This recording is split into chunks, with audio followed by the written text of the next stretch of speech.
Hey guys, welcome to the show. Today we're going to be doing a local AI agent swarm demonstration over here. And the way we're doing it, we've got a feature called batching, which allows us to run multiple inferences at the same time in the same forward pass. So it runs very, very fast. We've also got tool calls working with batching now. So they can all make their own tool calls depending what the agent asks for, or depending what functions you actually customly create.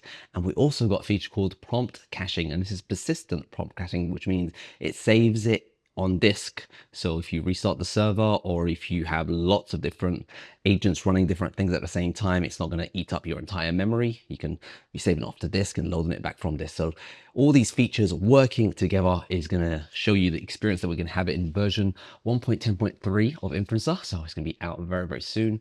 So let me just run one demonstration here. This is what is Xcreate. This is running a tool call based on Inference's backend. And at the same time, I'm going to jump into Visual Studio Code and write what files do I have. And I'm also going to jump into OpenClaw and start a new session. And I'll also start up what is inferencer.com over here. And maybe I'll restart this one just to show you all happening. And write me a poem and start new task. I'll say, write me a Python function example. Save it to my Apple Notes. So in case you don't know what's going on, is all of these inferences are actually being worked on at the same time. See, I'm writing this Python function, I'm adding in Apple Notes at the moment using OpenClaw. Look, the code's being written over here. And I went in and did this tool call, which got whatever inferencer is, and it's writing all, and it's all happening all at the same time. It's pretty much instantaneous. And the reason why we're using a model which is only 3 billion active parameters. So this is Qwen 3 Coda Next. And the good thing about this model, it's using up 89 gigabytes of memory. Now it's 89 gigabytes of memory because I'm using the Q9-bit version. You can always use a quantized version of it, or you can use a smaller model, and that will also use less memory. So that's just the experience. But again, I can do another function over here, say, write me a story. And I don't need tool calls for this operation. And I'll just go ahead and ask about this website again. I'll start a new task and say, write me a C++ function. And here I'll say, oh, look at that. It's added it to my Apple Notes. Perfect. I say, write me a poem, write me a joke. So I've got my story being written on right now. And at the moment it's doing a prompt progress of, I think this must be one of these. And once it's finished processing the prompts, all of the activities happens at the same time. So it's all running at the same time. Now, the reason why this is running fast is because we've got prompt caching enabled, tool calls enabled, and batching enabled, and it's working all harmoniously. If I go into my SSD drive, I can see my caching folder. When it comes with Qwen 3 Coder up here, I'm using 15 gigabytes of storage for this cache. Now, by default, Inferencer gives you 20 gigabytes in the base edition for you to play with. So with all these cache hits from Visual Studio Code using Kilo Code and all these cache hits with OpenClaw, it's all in the free edition. Now, what I'll do, just to make it more interesting now, I'm going to surgically make it slower bit by bit. So the first thing I'm going to do is I'm going to disable caching. So before I had caching enabled, now I'm going to turn it off. So let's just see how that affects my storyline. So write me a story. I can write that one down. That doesn't take up any cache because that's very, very small memorable prompts. However, if I'm going to do Kilo Code, a simple hello world function, and I'll do a new session here. And because it's going to have to regenerate the cache from scratch, you can see we're now processing the prompt.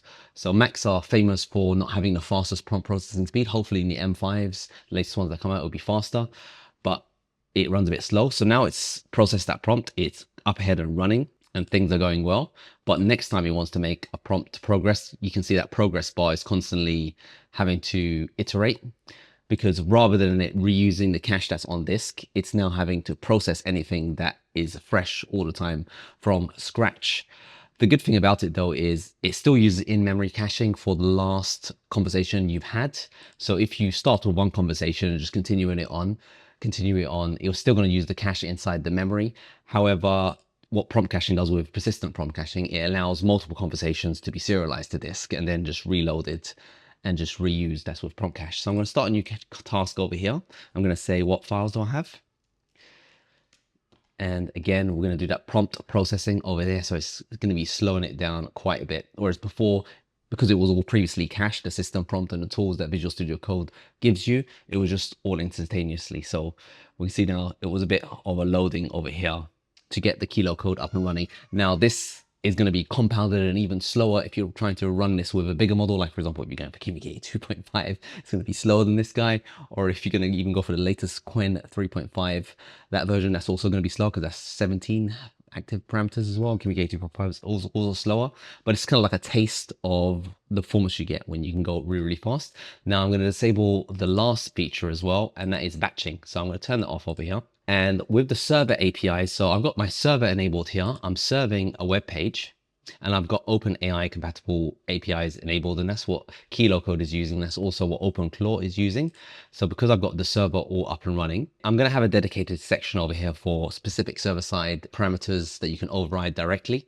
For example, when I have batching enabled, the temperature, to make it all work together, I need to set the temperature to 0 because Kilo Code specifies a temperature of 0, whereas OpenClaw doesn't specify a temperature. So it just uses whatever you have in the chat settings here. So if you have the same temperature, it can work and be batched together. Whereas if you have different temperatures, you're not going to be able to batch the calls together. I'll try doing an optimization where you can, but that's the state of play in the current version. Now I've disabled batching in the inference settings menu over here. So that means when server API calls are made, it's going to reuse wherever that checkbox it is. So I've got prompt caching disabled and I've got batching disabled. Let's see how fast this will run at the moment there. So I'm going to start with writing a story. I'm also going to say what is inferencer, and I'm also going to start a new task saying list me my files, and I'll start a new session here. So unlike before where everything was running at the same time, these tasks are now being performed one by one. So if you have like a multi-user environment, or if you're kind of like I'm not going to say crazy person, I'm going to say if you're just a normal human that just has multiple things going at the same time, people like spinning plates, you know, you're always answering texts, you're doing stuff. If you have multiple plates at the same time, you're going to have to just wait along this. Whereas when you have the feature, for example, batching enabled, and then you add in prompt processing, persistent prompt caching enabled, you can start to use your computer as kind of like a family home server or like a business server, and you can have multiple people making requests to that server all at the same time and it all get processed. So you can see that we've written our prompts. We've now found out what inferences.com is. OpenClaw is figuring stuff out. Right, what pizza should I buy? So that request to OpenClaw needs to wait for this guy to finish, and then it will start working on that, and it's going ahead and processing that prompt from scratch. Now what you can do is you can also mix and match. So if you don't want to have batching enabled, you can still have prompt caching enabled. So cache prompts, I'm going to turn that on. And with prompt caching, you can get a storage pool. By default, again, it's 20 gigabytes, but you can increase it if you've got the Pro plan. And you can set an external drive as a cache location if you don't want to wear out the main SSD drive that you have, because with caching, it's always making writes to the disk. It's kind of like background rendering in Final Cut Pro. It's always saving out data when you make changes. So it's always advisable to cache it to an offsite location if you can.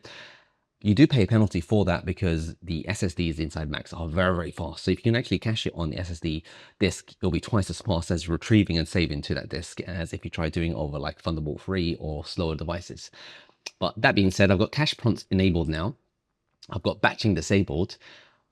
But what that means is if I recreate all that stuff again, I'm going to just jump in and click new session over here. You can see that it's instantly made that new session inside OpenClaw, because it's got that prompt, the system prompt that it said something about 60,000 characters that it needs to process. That's all saved to storage. And if I start a new task here saying what files do I have, it's also going to prompt process that one, look at that instantaneously, because it grabs it off the disk, and you can kind of like do them at the same time. They will be queued, but they still are relatively fast as it is. So even if you don't have batching enabled, even if you want to run tasks one at a time, when you have prompt caching enabled, it still is a lot faster than not having persistent prompt caching available.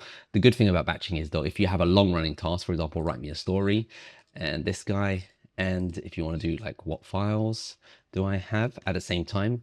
So with batching disabled, you got to wait for them one by one.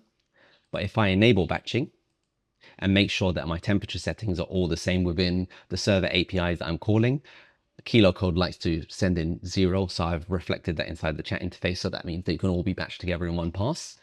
So when I have batching enabled, you're going to see, so you can see, hey there, Echo, they're all talking to each other at the same time. Even though Kilo Code is making multiple tool requests for its own tool calls, it's still able to work together as a team. So tell me a story about the latest Wikipedia article.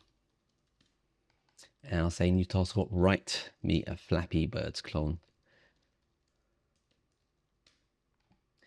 And I'll say, what is the best C++ function? And also make a tool call. I'll say, go to Wikipedia and summarize machine learning. So it's going to Wikipedia, grabbing that tool call, it's writing some functions over here. It's making that web request, so I'm going to allow that. It grabs that, now it's prompt processing. Now the only time batching stutters is when it has to process a prompt, because all the prompts get processed at the same time, one batch, and then it does the generation together. That's the way it operates. But you can see it's creating the Flappy Birds on the right in Visual Studio Code. It's more about the story. OpenClaw is telling me more about the story. It's giving me functions over here, and it's summarizing Wikipedia over my window. And I've got 4 inferences running at the same time. And whenever it needs to do a subsequent tool call request, it does have to do that prompt process because it's a new prompt to process. But if it gets cached and it's saved, then the next time you make a similar request, it can prefix match it. If it can prefix match it like it did with the examples when you start a new query, it's all going to get reused and it's all going to run really, really fast. So that's kind of like just the latest happenings over here in the latest version of Inference. Again, this is in version 1.10.3, which is going to be the next version we're going to release. And we're going to just try getting this stuff to go really, really fast and really, really good. So yeah, let me know what you guys think of having this kind of like cool setup where you can just run multiple inferences at the same time, have all the tool calls called, and everything gets cached to disk. And just as an update over here, we can see that we're now using 30 gigabytes. We're now using 30 gigabytes of storage. Depending on the cache storage size that you've got enabled, it works in a last recently used update situation, which means that the most often hit caches, they're not going to be removed, but the oldest cache that hasn't been used in a while, that's the one that gets deleted. So you got that pool that's always constantly fresh. So yeah, let me know what you guys think. This is an Inference version 1.10.3. Hope you guys found this video useful and enjoyed the show. Now we've got to get them to talk to each other. We've got to get the agent swarm doing their stuff and then connecting at the end to do some cool stuff. It's gonna be fun.